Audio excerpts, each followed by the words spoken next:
Another day. All right, I'm Another good. day. This should work. I think my All face right. looks, visible on the screen now, and so All right. Well, we're live.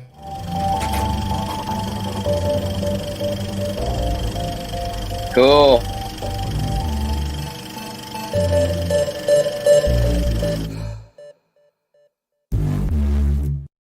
It's another reverse redaction. I'm here. It's a treat. I get to talk to my good friend Gordon Hackman. How you doing, man? Hey, not too bad. All in all, I need more coffee. I've had too much coffee today, so I'm gonna be sort of wired all day. But nice mug. Nice. So Yeah, we that's. are. What's that? I said thanks, man. Mhm. Well, so we're going to talk about Dark, the Netflix show that is basic. It's a German science fiction web production. It got picked up by Netflix. So it's co-created by Baron Bo Odar and Janji Frigi. I mean they've got they're Yeah, from I. Germany. I Yeah, think, right? exactly. I was gonna say I don't even remember their names. I do remember reading them, but Yeah, it's a couple that they've yeah. worked on a few things together. And I Okay. forget what I think there was something that I saw behind the scenes where they were talking about the last thing they worked on. And I was thinking, oh, okay. And it was like Was that they worked on also? some. What's Go that? ahead. Was that also What were you saying? sci-fi? The last Yeah, thing they they worked worked on on, was some. that also science fiction? Yeah, I think so. It was. Okay. I can't remember. And I think it was German too at the same time. So, but they just have a really Cool. good knack for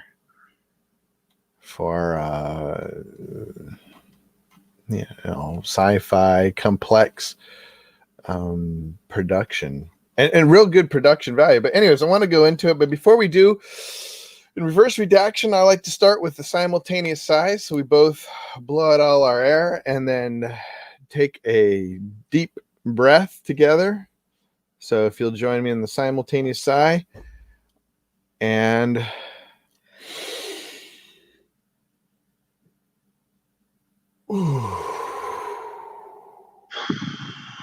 it's always good. I feel like to have some place that I will breathe in deeply.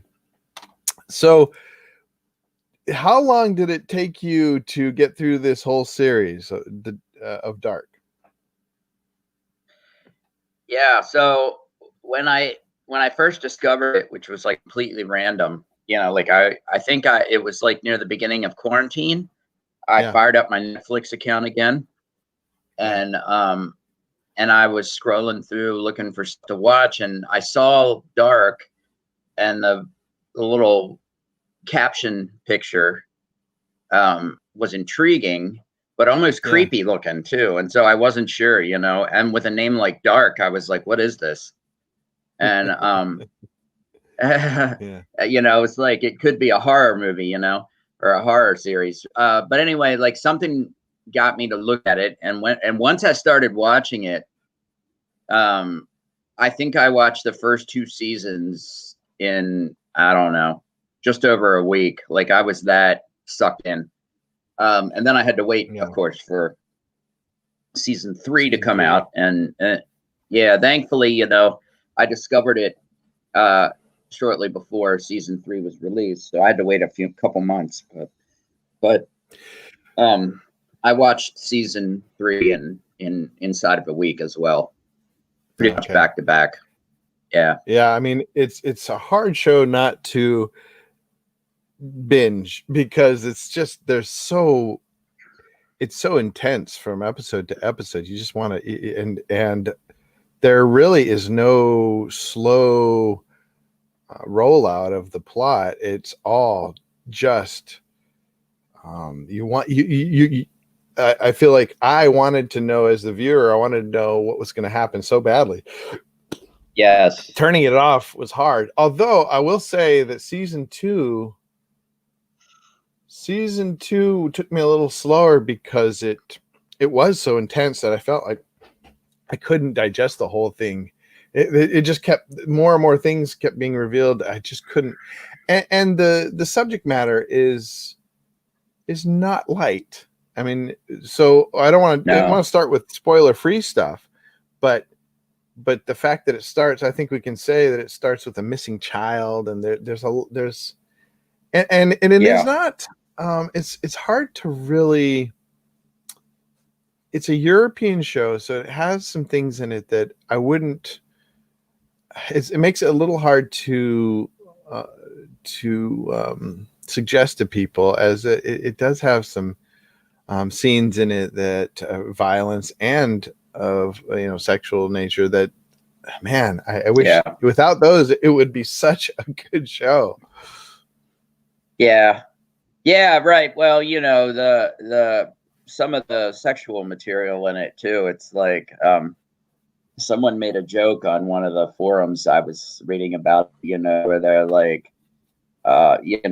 producer, you can't start more than one episode with a sex scene, produce dark beer, So Yeah.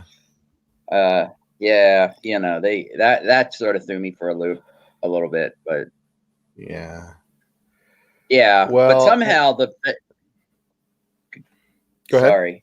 I was just I No, was go just ahead. gonna say that somehow, yeah, sorry, I think there's a little lag for me coming through to Mhm. you. But anyway, somehow it never feels, for the most part, a couple times it does, but it doesn't feel like an egregious add-in either. That, like some of the stuff Netflix puts out, you're watching it and you're like, what is this? You know, um, and so maybe it's the overall tone of the series, but it doesn't feel as gross as it does in some of the other stuff they do. It Netflix, that certainly is. doesn't. Yeah, and it certainly doesn't feel gratuitous in the sense that there is a purpose for it. Since a lot of the Yeah, show, I don't want to get too much into it without getting into the spoiler section of what. However, it is part of the plot. Procreation, I think, is a huge part yeah, yeah.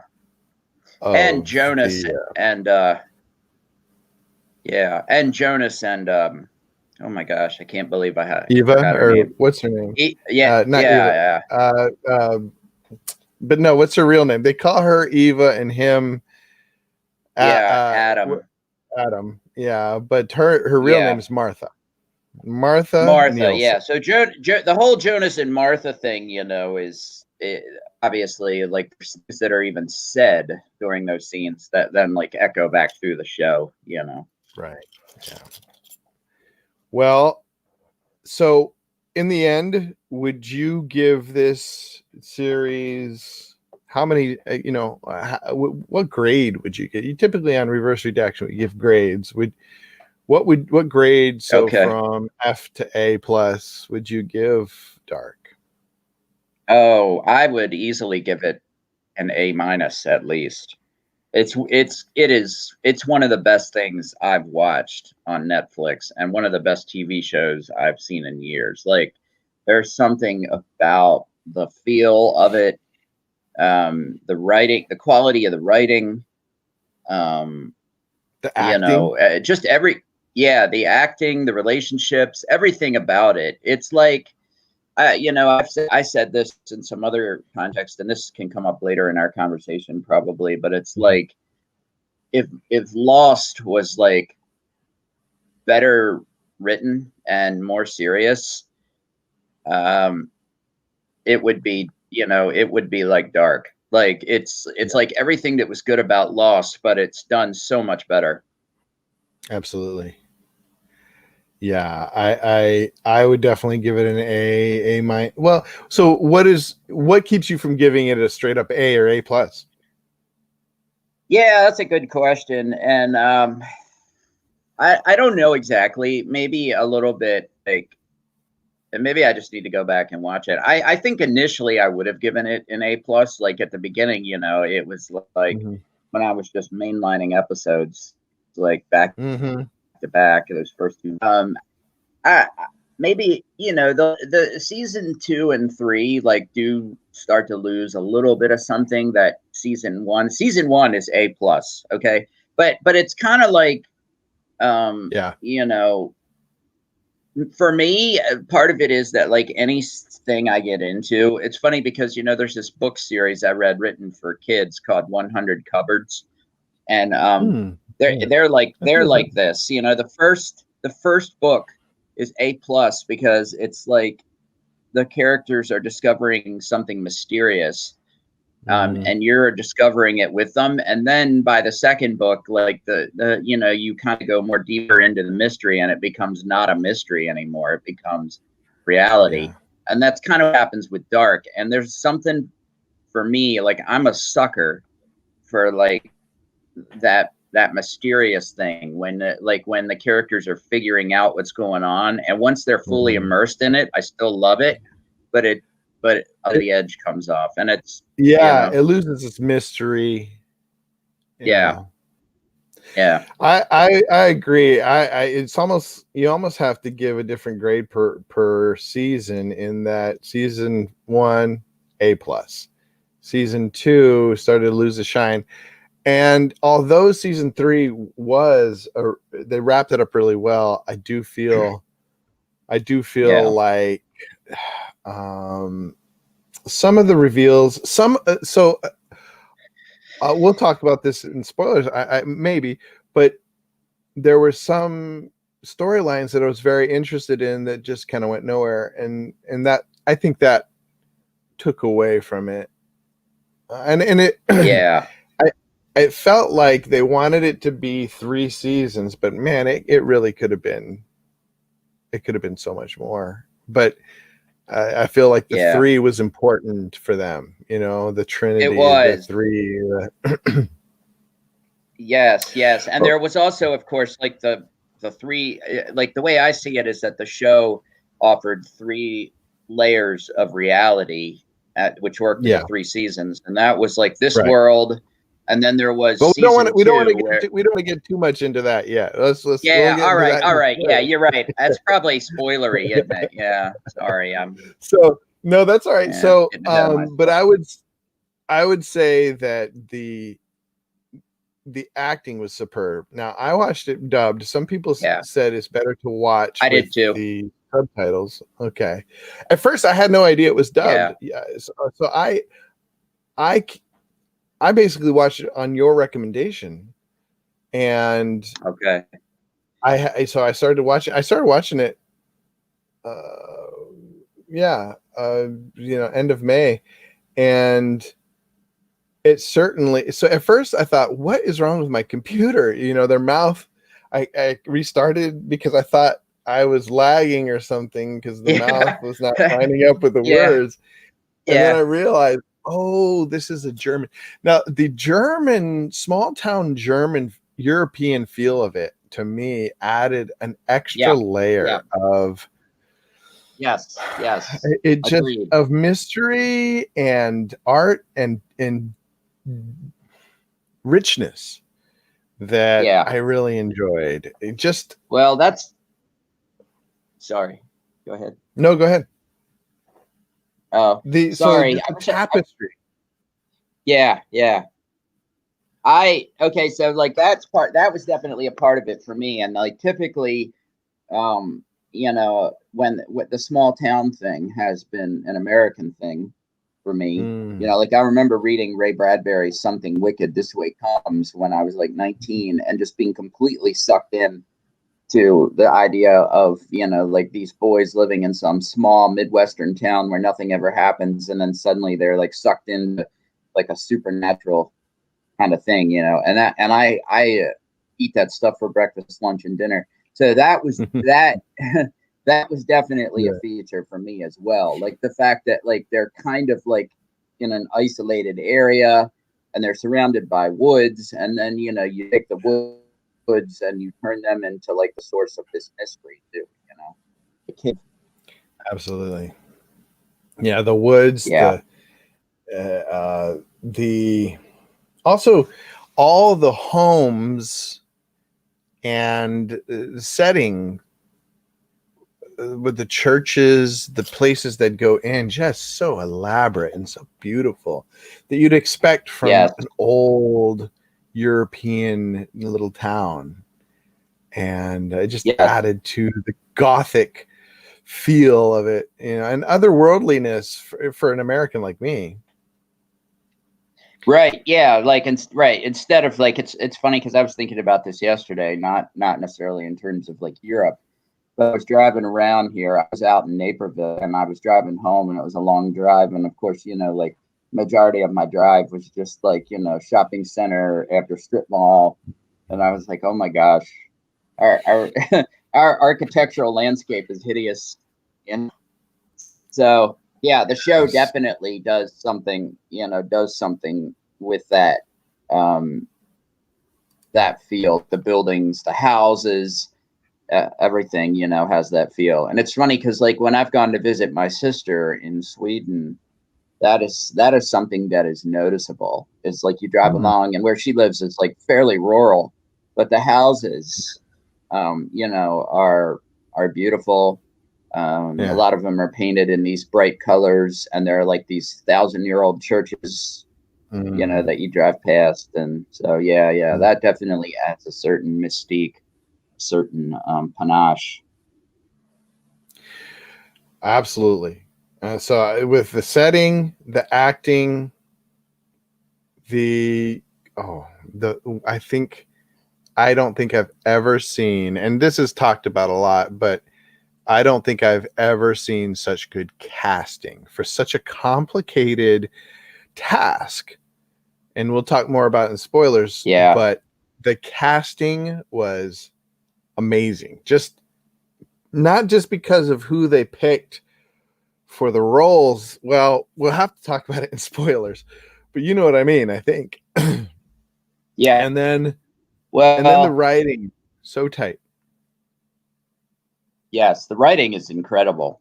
It's like Yeah. science fiction novel level writing, good science fiction novel level writing. But yeah, one thing about the cast that impressed me too is that and I don't know if this is, a European thing or just a dark thing. So many American shows are cast based on like people who look absolutely perfectly beautiful, like unattainably perfectly beautiful.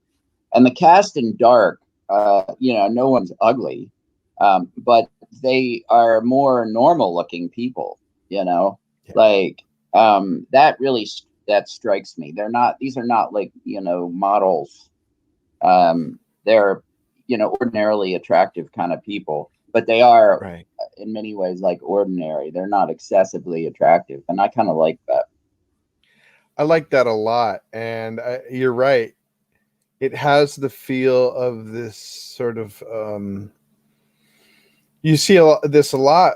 I feel like it's why some of these the smaller movies that come out and get more popular have a better feel, to have more a realer feel to them, because they're not casting these jacked up, handsome, beautiful, just incredibly shiny people. Yeah. Instead, it's Right. just normal people, and it gives it, and not just normal people, but normal, like the makeup is not, they were not always Yeah. wearing makeup, and they're not always, they'll have scars on their necks the whole show, or cuts on their face, or dirt on their face, and hair is Yeah. matted, Right. Right. Yeah, that that's true. Jonas in particular spends a good portion of like season two looking like he never met a sink. His face yes. never sank. Yeah. Yeah, I Or a love it, I shower. love it. Yeah. Yeah. Well, Yeah. yeah. Okay, well, I don't think there's anything else I would like to say about it pre spoilers. For those of you Oh, that are interested in it. I would like to say one thing. Mhm. Uh, one thing that makes an enormous difference that we haven't talked about is the music. the soundtrack. Mm, Ben Frost, absolutely. who was like an ambient artist, um, Okay. composed the soundtrack. And I mean, I don't know about you, but there are certain ways that the sound and the Yeah. use of sound and music is just so effective. Like I'm thinking in particular of this one. I can't make an imitation of it with my vocals, but there's this one particular sound that he uses. It's like a 2 or 3 note thing, and it almost sounds like a horn or something, but not. I can't. But you'd know what I meant if you heard it. It's almost Mhm. like the signature sound, and it happens every Yeah. time something intense happens, and then there's like that pause or that cliffhanger, and it kind of goes wow, wow, wow, or something like that, Yeah. and it is so effective in like Oh my making you gosh. feel a Yeah. certain way, and then like kind of triggering like, hey, something really major is happening here, and almost like saying existentially major. Whenever you hear that sound, you're like, it goes Oh yeah. right to the core of He. your soul. I. There are certain producers, directors. There are certain artists that when they make movies like this, there is an unseen character throughout, and that is the music. They Yeah, are a main character. The music was a main character in this show, in the sense it that it was. you take Yeah, away that music, and it's just not the same. yeah, It's and it's also worth not adding even that. close. Yeah, aside from Ben Frost's soundtrack, too, I can't believe I almost forgot about this because this is something that always gets me. It's like I've mentioned to you in the past, that there's a lot of the elements of the show gave me a feeling like when I watched Donnie Darko, and one of the Hmm. things that really grabbed me in Donnie Darko was the way they use, of course, music. And Hmm. especially at the end when they use Mad World, and you kind of watch all the Hmm. characters go to their denouement. Well, Dark does a similar thing, and that aside from like the song that is like the show introducer, that Hmm. that that song that plays while you get all the reversed images, that go through, is that like they do that throughout the series. Like there are these scenes in the show where like some kind of pop music plays, but like not bad pop music, but like Right. like more alternative type pop music plays, and like you just watch the characters kind of like going through some kind of particular struggle, or just like moving through their life, and that is so effectively done. The use of various songs, like I'm I'm sure that if you search Spotify, there's like some kind of playlist of all the songs that are used. It's well. fantastically done. I have made my own playlist. I was looking for it right now because there's a particular band, the Apparat band. Their Oh name is yeah, they Apparat. do the title track. Yeah, the theme Yeah, song. they do the Yeah. title track. They do a lot of different a lot of the different background. They're a big part of the soundtrack, and the girl who sings actually sings with a different band in the soundtrack. So it's interesting. The music also, I wonder if they used a different soundtrack for the American version and I don't think they Oh did, but it's interesting because they had English lyrics yes, in some of the yeah. songs. Although it's very common in pop music for all the words to be written in English, presumably because the English is becoming a worldwide language, and because America is like one of the largest consumers of pop culture. Okay. Yeah, Okay. yeah. So if you like Google the words to a lot of the songs, they're on Netflix, and they're obviously written in English, even by foreign Interesting. artists. Yeah, Okay. not always the case, but often. Okay. Well, I think it's time. I wish I had a spoiler. I need to get a spoiler, hit or whatever. But I think this is where we're going to switch over to spoilers. So if anybody's watching this, if you haven't seen Dark, and I really, I don't want you to hear the spoilers because the show is so much better if you're surprised. Some of the Yes, it things that is. Oh my goodness. It's just so many things that Yeah, yeah, add to the experience that you have to be surprised to really understand. So I prefer that if you yes, haven't seen I Dark, agree. move on and come back later to this discussion because we're about to spoil, and it really will spoil the experience. So spoiler alert, please, if you haven't seen Dark, move on and come back Yeah, later after you. exactly. I mean, this is a show that is entirely rooted in mysteries, and of course, Yeah, mysteries are ruined if you know the end before you know work your way to it. So yeah. yeah, Okay, well, now that that's been established, if you are continuing with us, we're just going to assume that you've already seen Dark. So, um, one of the hardest things for me to understand, but I think one of the best aspects of the show was the way they tied in so many. So it's not even just three timelines, but they tied in three timelines in two, well, really three worlds, and yeah, still able to, like they never really lost me. I mean, some of the things I couldn't really grasp, I couldn't really understand, but there was enough that same here. you could follow what was going Yeah, on. I never felt like what just happened. And yeah, while at the same time they never explicitly spelled it out, right? They didn't have some character explaining everything. It was enough that you could just watch it unfold and you knew what was going on. yes. Well, to back to a reference I just made like 5 minutes ago. Um, there is a lot in this show in terms of like especially in terms of like the different worlds and stuff, and not just the feel. That Mm-hmm. is reminiscent for me of Donnie Darko.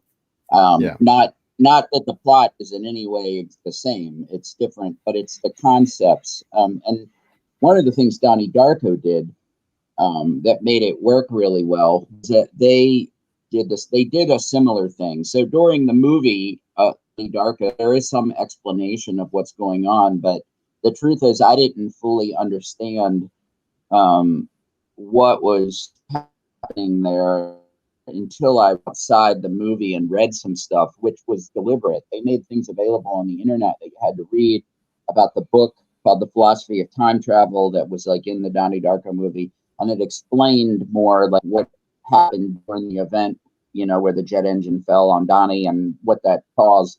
Dark does similar things. It's almost like Yeah. the writers read that all that material from Donnie Darko and then like riff their own riff on it.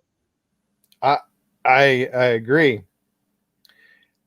What I also appreciated is how with every not with every episode necessarily, but the progression, how much they showed. So you start with little things and eventually it gets so complex, but they didn't just pour it all into the first episode. It wasn't really until season 3 towards the end that the complexity of it, if you look at it, you think, man, this is this is just, there's two Yeah. worlds, there's several timelines, there's Yeah. so like Yes. on the Well, first in the first season they could only go to, like when they reveal it, they can only go to 3 set timelines. You really actually is, yeah, 3. It was the one. So when you went through the tunnel, there was only 2 choices. You go back in time or forward in yes. time.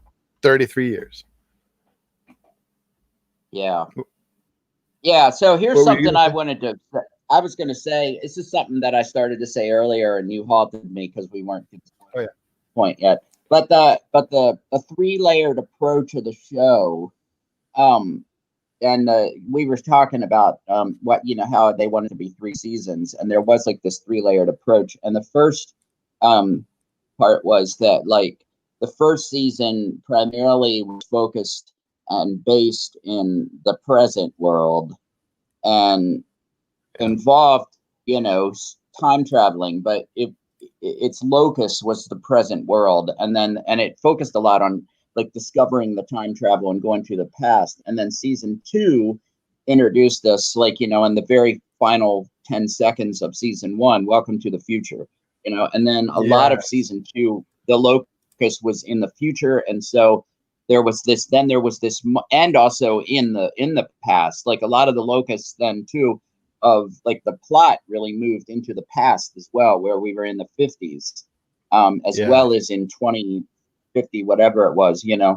2040, whatever. Yes. And then so season 2 introduced that layer to the cake, and it became like a much deeper focus. And then of course the very final episode of season 2 introduced the third, like, really thick layer, which was, hey, it's not just that there's other times, there's other worlds, other parallel universes or whatever. And then, you know, so season 3 then dragged us into all that. And so there was obvious intentionality in the way that was laid out. You know, we started with the present in the current world, and then we moved into like the 2 past and future times in a much more assertive way. And then we moved into, you know, not only other times, but other worlds. Right. And you were able to see different kind of time traveling, like you're saying, in that you weren't, they weren't, not only were, so it went from the only way you could time travel was the cave, to the only way you could time travel was with the machine, to then you had the little balls that could go. I don't really know where the balls could take you, or how you would. I don't know. I couldn't imagine how to program them, since you could say any point in time, but they could also go between worlds, between continuums. Yeah, they were very mechanical too. That was so interesting. Everything was very very physical and mechanical. You know, of course, the initial time travel was the cave, and you had to open the door and go in. And then of course, you had the machine with all the clicking of the gears and stuff. And then the ball was like a miniaturized version of the machine. Like, it still clicked and whirred, and, you know, which was cool. It wasn't just like, you know, push some buttons and, you know, beep boop. It had a much more earthy feel to it.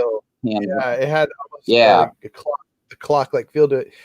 Now, there was a huge difference though between the machine and the ball, and that was the machine would actually make a miniature incident. Remember, the incident was the black bulb or whatever it is, whereas the dome, the black dome, and whereas the little machine would make a miniature black dome and suck them in, but the ball was more reminiscent of the end when they went into the netherworld, where there was the sparklies. It was more sparkly. Yeah, it was like lights. It was like the twirling, like almost like a DNA strand. The way they rotated, the lights rotated. Yeah.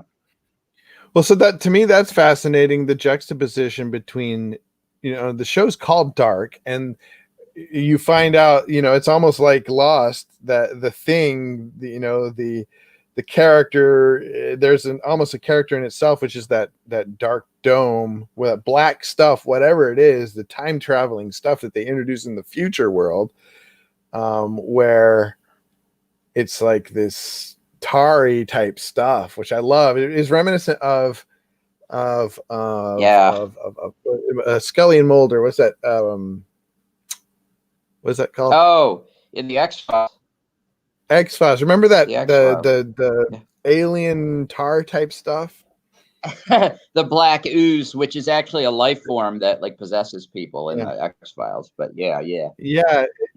Spoiler alert. But it reminded me of that, and it reminded me of the black cloud in Lost, but there was a juxtaposition between the darkness, and season 3 is an entry into light. In fact, it ends with light. It does. the time traveling is much more light oriented. The sets are, you go into the future and it's desert sunny instead of dark rainy, and just Oh, that's right. I forgot about that. Yeah. there's just like a real mood switch, which is interesting. Yeah. That so the end is an end of redemption. I really appreciated that there was redemption in Yes, the end, there was. and But and it moved from gross. I mean, it starts off right. It starts off with what's his name and what's her name? Let me see. I've got it's with Ulrich and his paramour, Jonas's mom. What's her name? Hannah. And it's just oh, gritty and yeah. gross. And it Yeah. just, you feel like, what is this place? It just felt dark. It did feel dark until the end. It feels airy. Even the light type things, it's just airy. And even though it is raining in that last scene, of course, rain has predominantly Yeah. in screenwriting has been, used as a cleansing type Right, catalyst, right? exactly. That's what I was gonna say. The rain can be. I mean, it's dark, and we think of it as bad because especially I think especially Americans, we like sunny blue sky days, which I'm against because I like clouds. But but yeah, like I agree that the rain in that scene in particular too does feel that way. It feels cleansing. Yeah. One of the reasons I couldn't give it a full A, and probably why I would give it an A minus or B plus, I didn't like Adam. I felt like they never, if Okay. they had explained how, I never saw, or it never really made sense to me that Jonas became Adam. I never saw the there Yeah. was never the, in the evolution, it There. Yeah. there was no missing link, you know? Yeah, I agree with that. There wasn't enough like of the so like if you think about the three different Jonases we get, which is young Jonas, and then we get like middle-aged Jonas, Yeah. with the beard and stuff, which that transformation worked. It's like Yeah. you could kind of see, okay, so he's older now, and Yeah. then but that third stage, I think what it really was missing there was that he had become someone who was deeply disfigured and scarred, and you never really got to see. You were made to understand that the time travel had done that to him, but you weren't really shown how Well, there was an and incremental actually, process. right. And actually, it wasn't the time travel that made him that way, because what's her name? Claudia did not look disfigured. She traveled way more than him. What I saw as an explanation was it was in his constructing of the time travel. Remember when he got zapped and it zapped his Oh, arm and it disfigured his arm? And so I guess that was okay, supposed to okay, be an explanation, but I it's like they cut something out because they needed to show him getting zapped in the face, because that was the real right, disfigurement.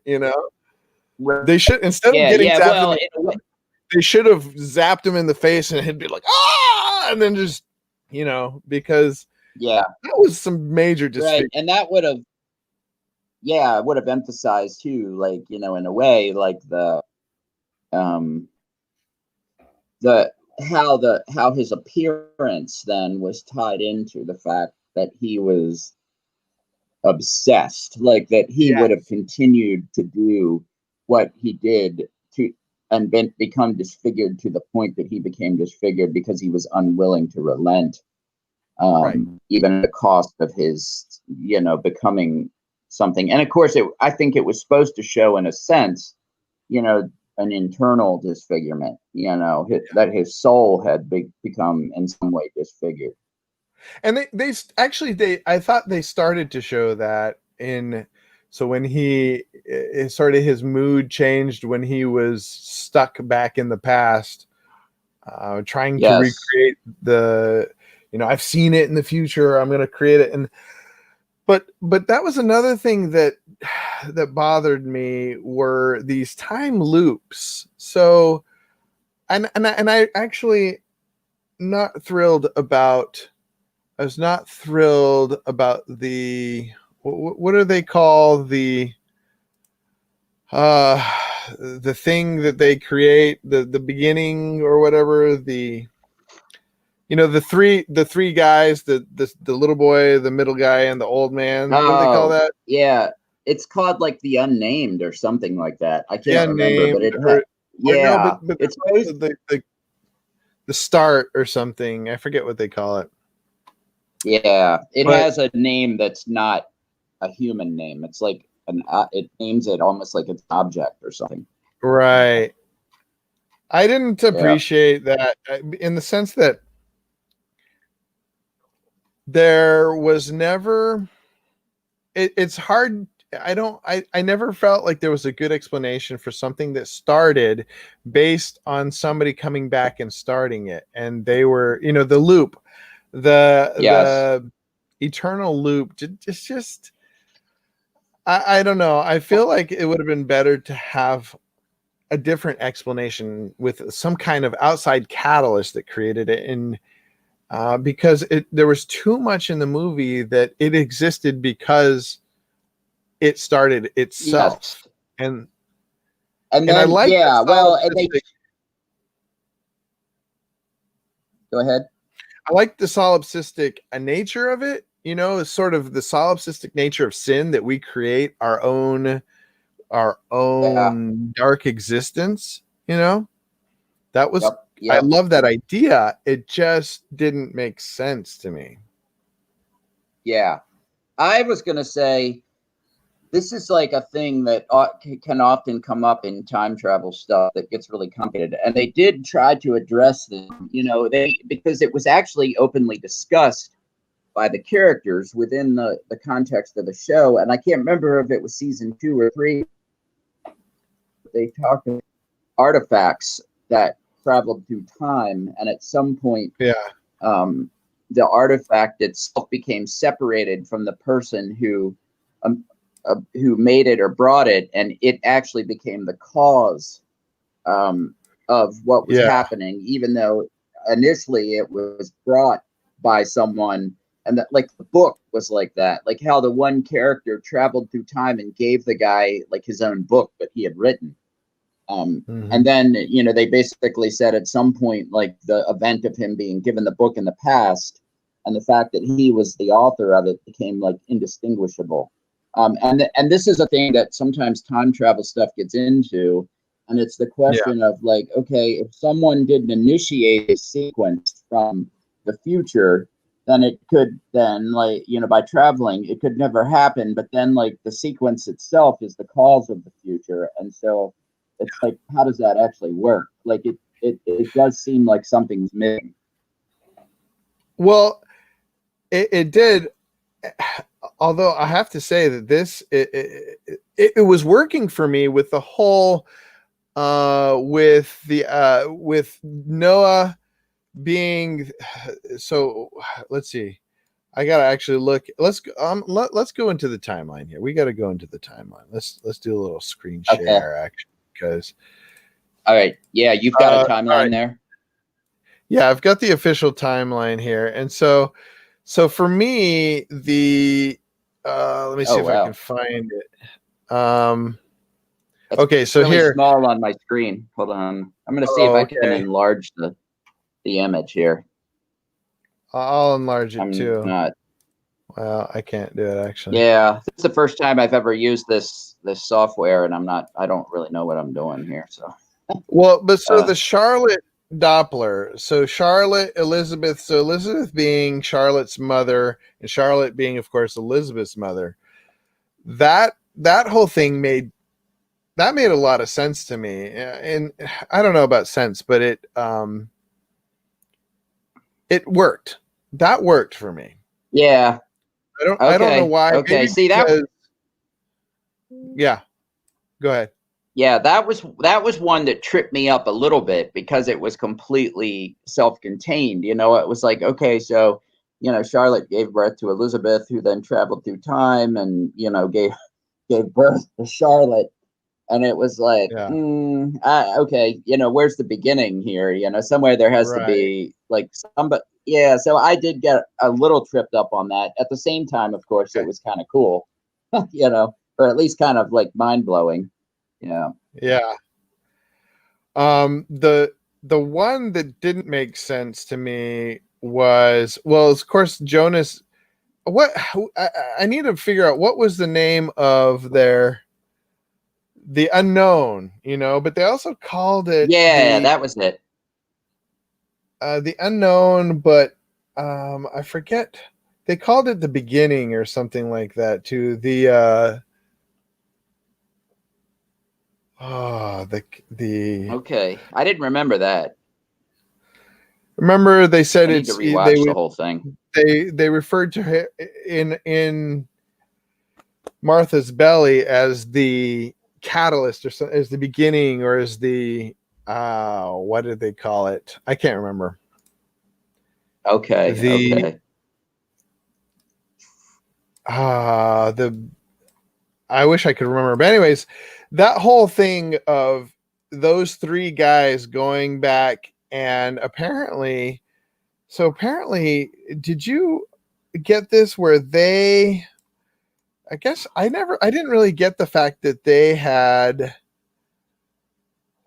raped some important person and created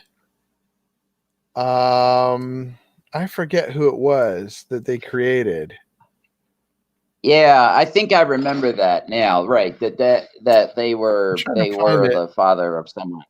Yeah. Yeah, so let me zoom Um, in here. I think it was oh, let's see. Did they create the Nielsen line? No, no, no, no. They might have created Okay. Ulrich. Oh wait, no. I can't remember. The other thing I didn't realize was that I didn't realize that Bernard Doppler was the father of Regina. Did you?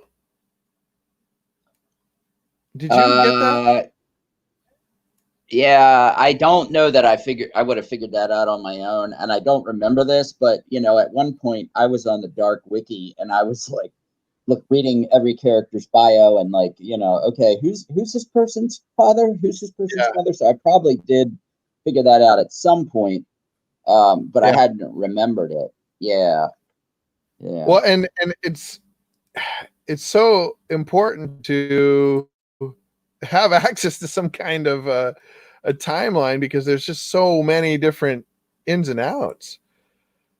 Doris Tiedemann and yeah, Egon yeah. Doris Tiedemann made Claudia. That makes sense. But see, the Bernard, this is in the alternate world.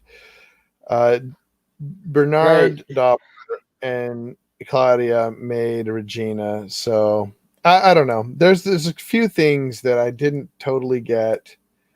As far as the genus, I mean the where they all came from. Yeah, The whole yeah. also Noah I felt was much more menacing and I thought he was a better villain than Adam. So by the end, Mm, I felt like I would have much preferred Noah be the antagonist than Adam.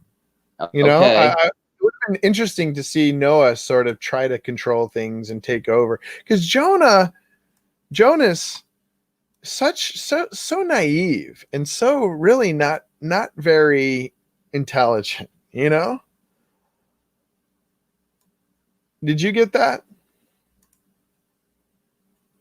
Oh, it's frozen.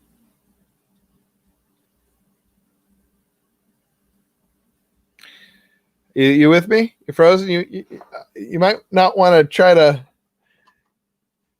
It might be too much going on. Yeah, Are you there?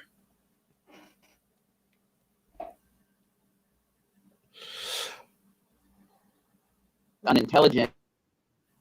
I'm sorry. You're breaking up. I can't. You're frozen.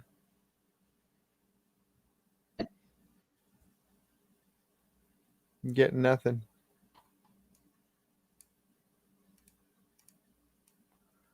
You might need to close out a window or something on your computer. I cannot get anything from you there.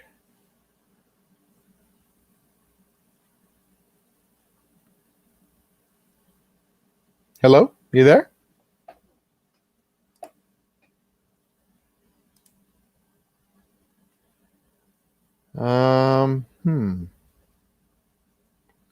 Let's take a look here. What can I do? Guests.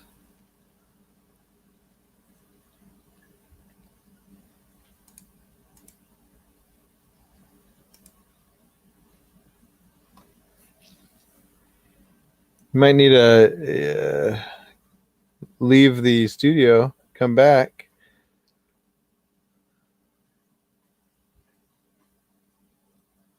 Is there a way that I can do that? Settings, guests.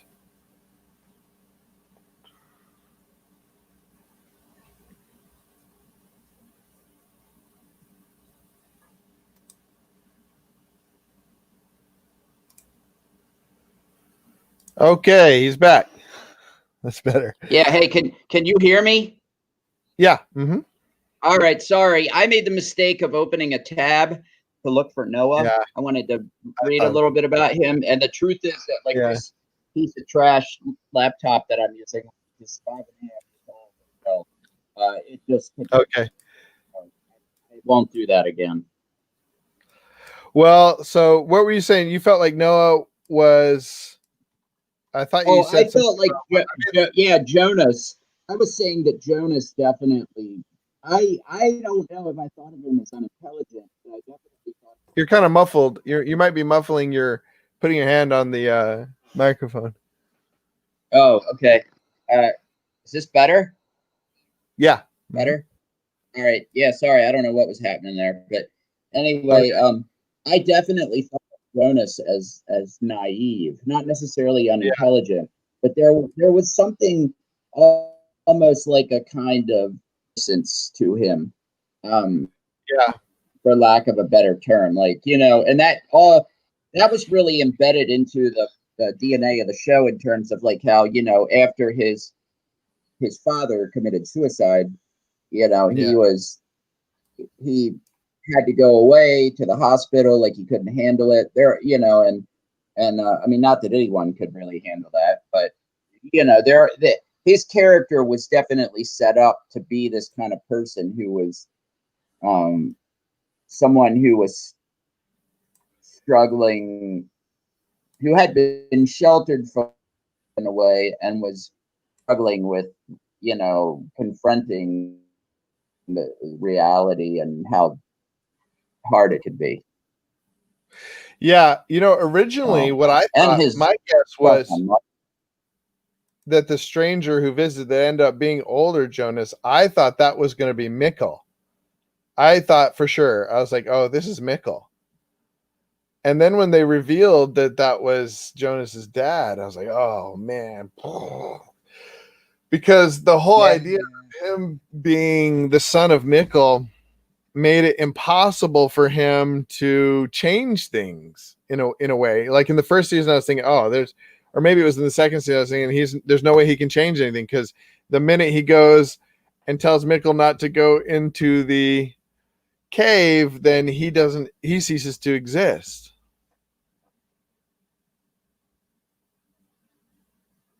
Yeah, that's correct. And of course, his older self, basically had figured all that out. And that's remember when the first time he went back to the past and saw Mikkel, and he was like, and he wanted to run over there and say, Mikkel, it's me. And then, his older self was like, hey, not so fast,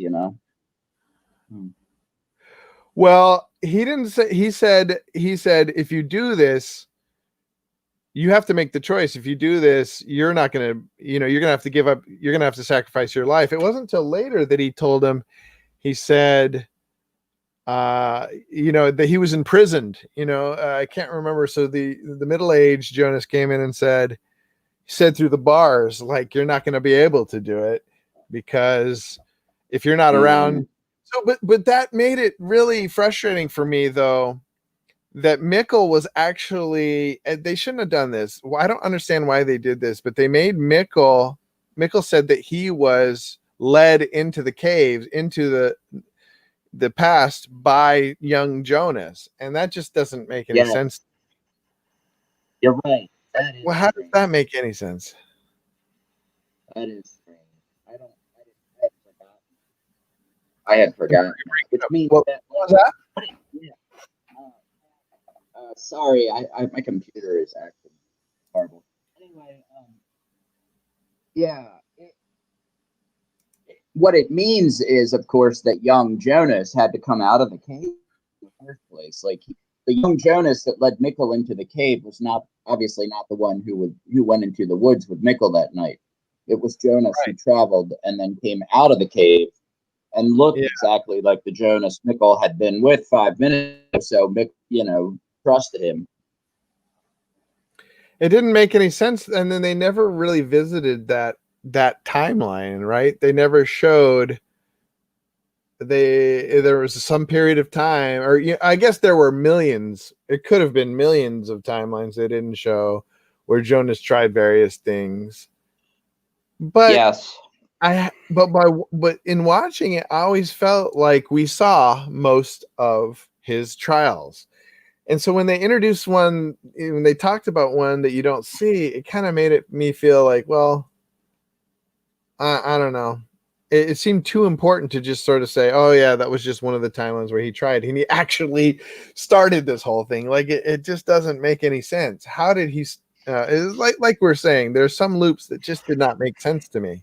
How was he the one that helped Mikkel in there when he wouldn't have been around at all if Mikkel had never gone into the cave? Yeah.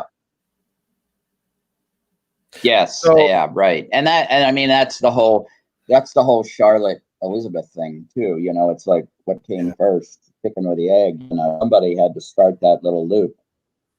But see, the Charlotte one made sense to me in the sense that I could see a timeline existing where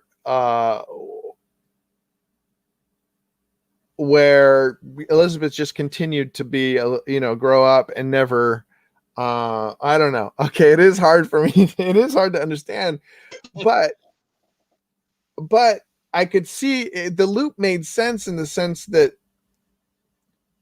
there was a catalyst that helped me understand it. When she reaches through and pulls her through, like I could understand that. Yeah.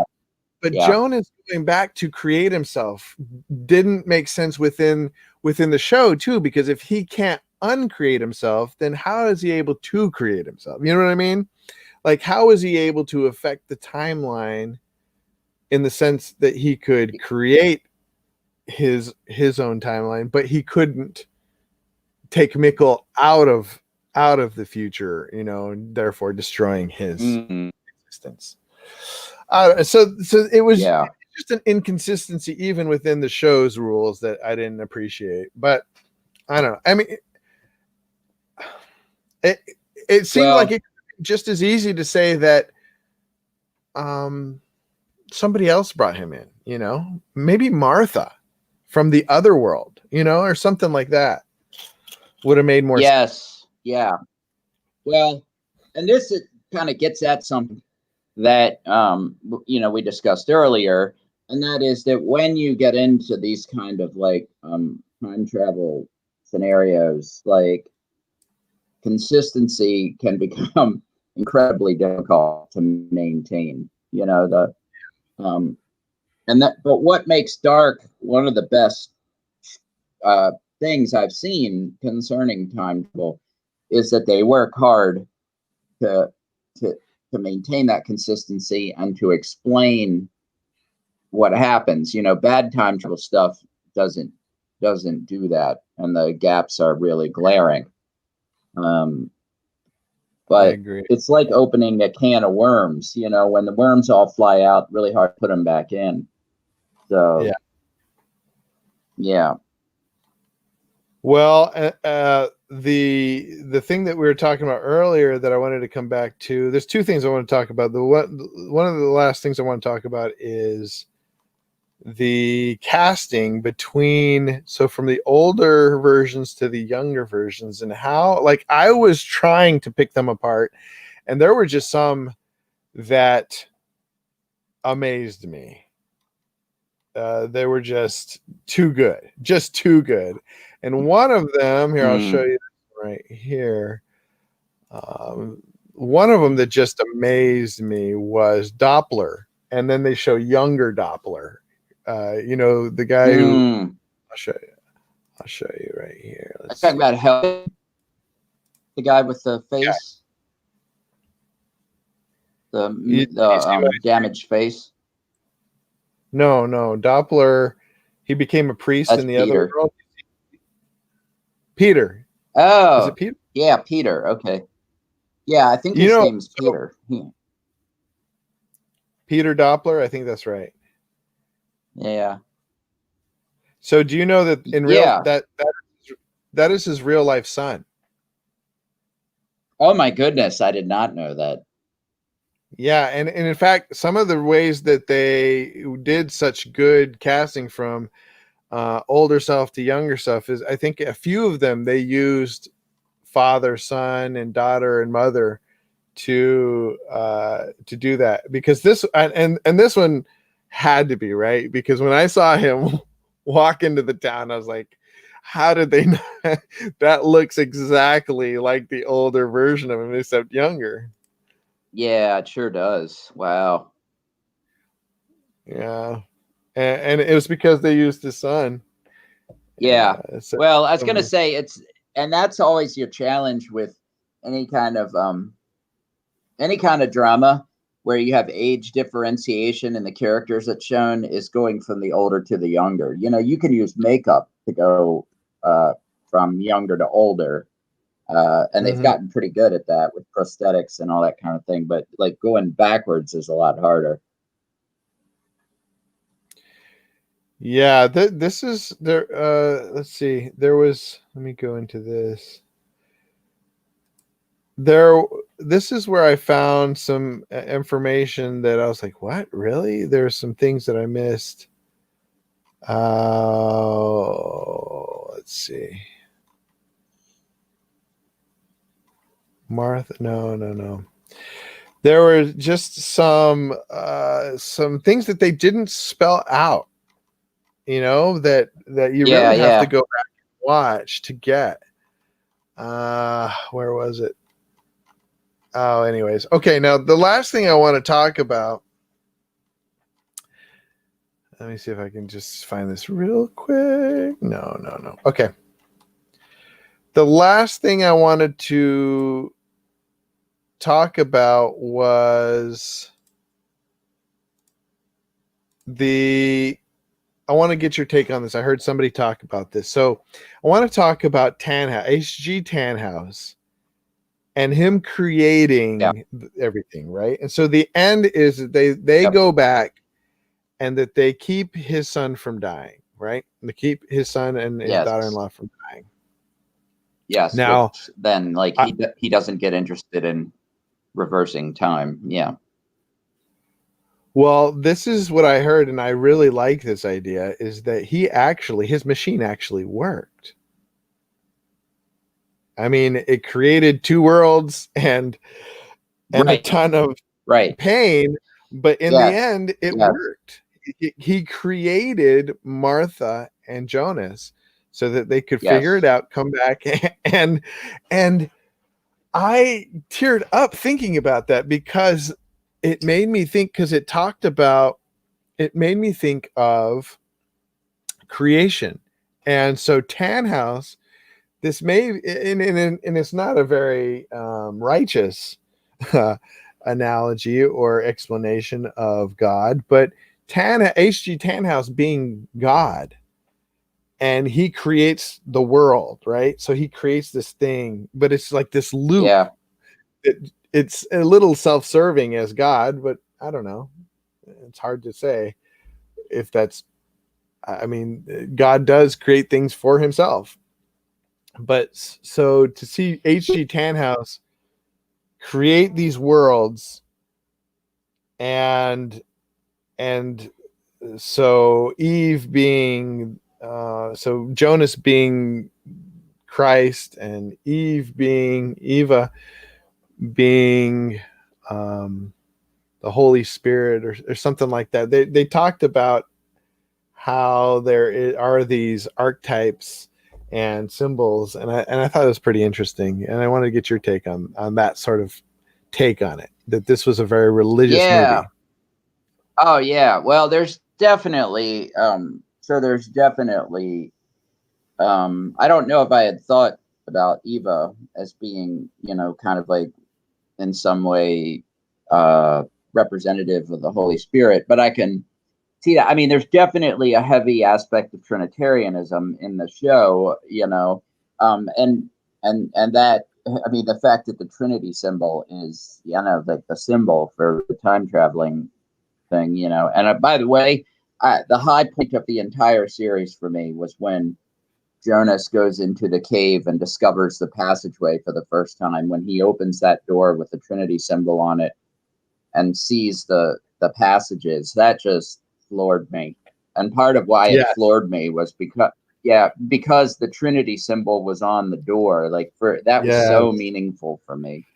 And just gave me, like, made my hair stand on end. It was so good. And it was like the kind of convergence of, like, this theological philosophical theoretical thing with, like, the emotional resonance of the show too, that Jonas realizes, like, he's going through this tunnel to like, kind of figure out his own life and his relationships.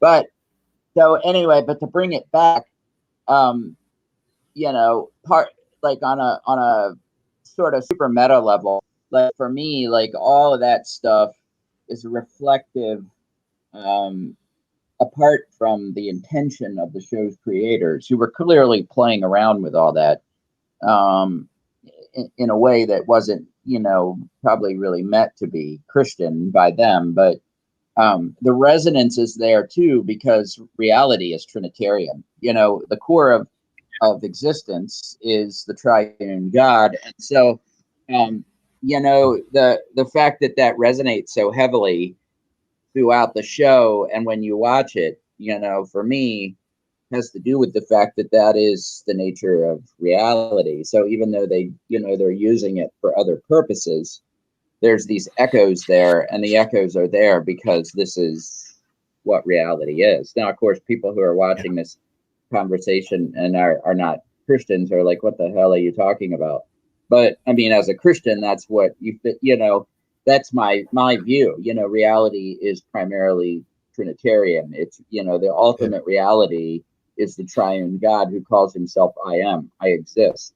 Reality is Trinitarian. So Yeah. it echoes through the whole Well, show. and And it's interesting to me how Martha and Jonas are, Adam and Eva are not figments. They are more than figments. They are creations of H.G. Tannhaus. They yeah, straight up and from them comes the rest of, so two different worlds. It was beautiful yeah, to see that come together like that, and then see them come and fulfill their destiny in getting what? Yeah. No, not right now. Actually, let's see. Yeah, you can. Sorry. So anyways, I have to wrap things up. I gotta go. But me I too. just thought that it was a great wrap up, and I really appreciated that idea of H.G. Tannhaus being God. I hadn't thought of that until somebody mentioned it on YouTube or something. And that whole idea, as much of my theological philosophy comes down to creativeness, the fact that he Mm, created these worlds and created this thing that eventually came back and righted the world, right? like it, at least his world, it made things right.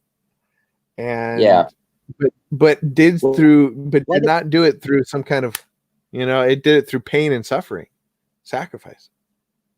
Yes. Well, I was going to say one of the resonances for me, and this totally is a resonance with Donnie Darko as well, by the way.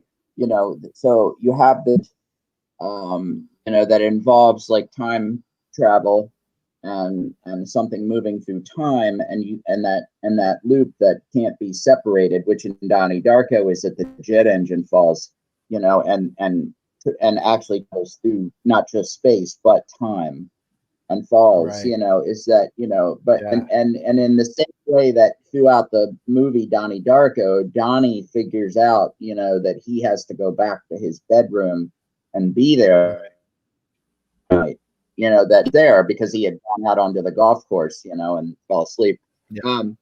That in the same way, Jonas and Martha eventually figure out that they have to make the same decision Donnie made. Well, first of all, that like the event that triggers everything creates not only time loops, but like, separate worlds, which is how it was in Donnie Darko. That was the whole point, that when Donnie goes back to his bed, he collapses the secondary time back into the original timeline to save everyone.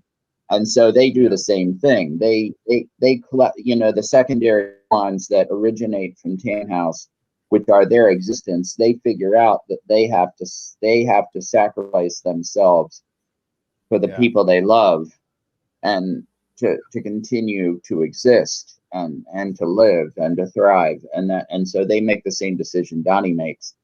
And so there's something really resonant there. Sacrifice. And that's how I felt when I first saw Donnie Darko. Donnie is a Christ figure.